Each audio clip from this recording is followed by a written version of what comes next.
বন্ধুরা দেখুন কত বড় ল্যাঠা মাছ। আমি এই ল্যাঠা মাছ দিয়ে আজকে খুব সুন্দর একটা রেসিপি বানিয়ে দেখাবো।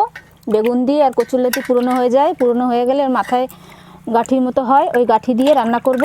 আসুন তাহলে মাছ কেটে নিচ্ছি, দুটো মাছ লাগবে।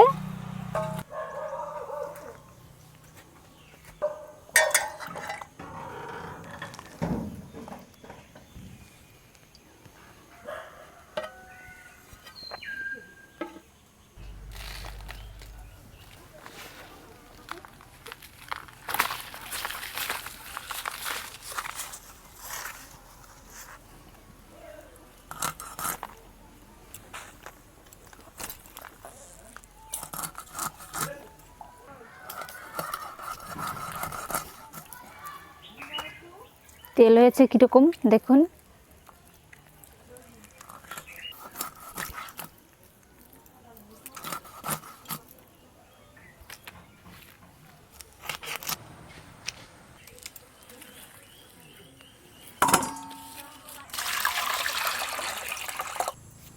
দেখুন বন্ধুরা চলে এসেছি সেই কচুরলতি তুলতে। কচুরলতির মাথার যে গাঠি হয় সেটা তুলতে চলে এসেছি। দেখুন দেখুন এই যে কচুরলতি পূর্ণ হয়ে গেছে, মাথায় এসে গাঠি হয়েছে।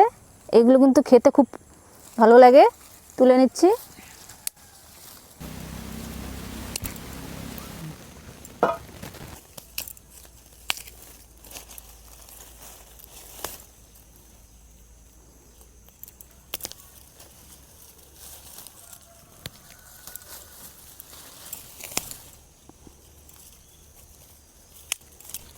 দেখুন আমি কচুরলতির গাঠি নিয়ে এসেছি, এবার কেটে নেব। আসুন তাহলে কেটে নিচ্ছি। দেখুন এই যে কচুরলতি কত বড়, এর মাথায় গিয়ে এই যে গাঠি হয়েছে, এটুকু হলে হয়ে যাবে। কেটে কেটে নেব, দুভাগ করে দেব।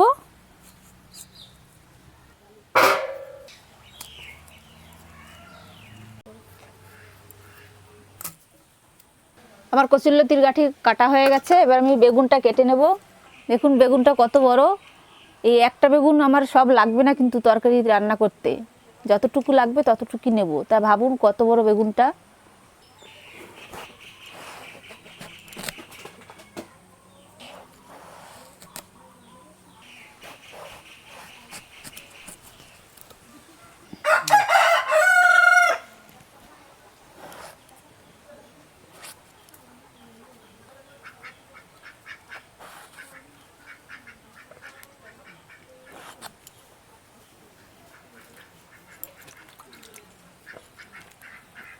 বন্ধুরা অর্ধেক দিয়েছি আমি বেগুন, আর অর্ধেক রেখে দিয়েছি, লাগবে না এত।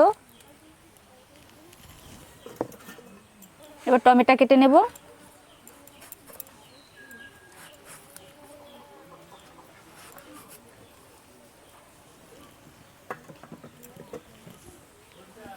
বেগুন টমেটো কাটা হয়ে গেছে, এবার আমি গোটা জিরে বেটে নেব।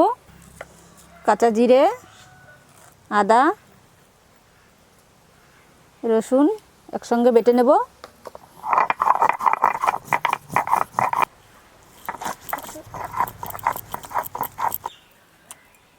মশলা বাটা হয়ে গেছে, এবার আমি মাছে লবণ হলুদ মেখে মাছটা ভাজবো।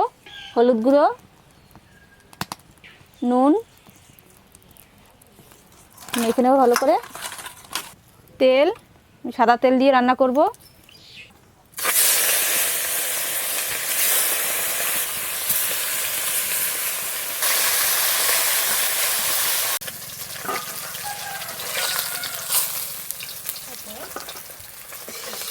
মাছটা ভাজা হয়ে গেছে, এবার কচুরলতির গাঠি আর বেগুনটা ভেজে তরকারিটা বসাবো।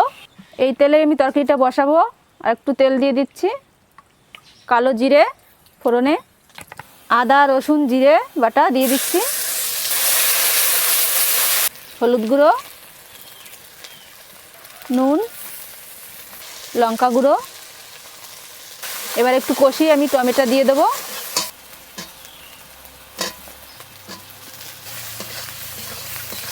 এবার কচুরলতির গাঠিগুলো দিয়ে দিচ্ছি।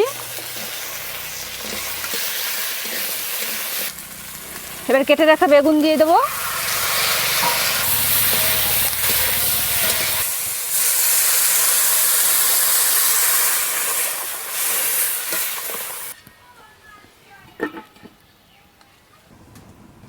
এবার আমি ঢাকনাটা খুলে মাছ দিয়ে দেবো। পাকা লঙ্কা দিয়ে দেবো, ভেজে রাখা মাছ দিয়ে দেবো, আমি লাল লাল করে ভেজেছি। ধনেপাতা কুচি দিয়ে দেবো। এবার নেড়ে চেড়ে আবার একবার ঢাকা দেবো।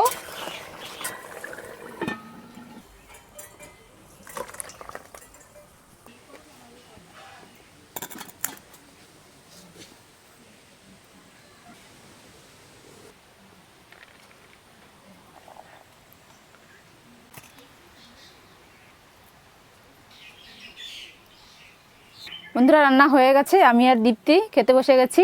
দেখি কেমন হয়েছে রান্নাটা। দেখুন কচুর গাঠিটা কত সুন্দর গলেছে।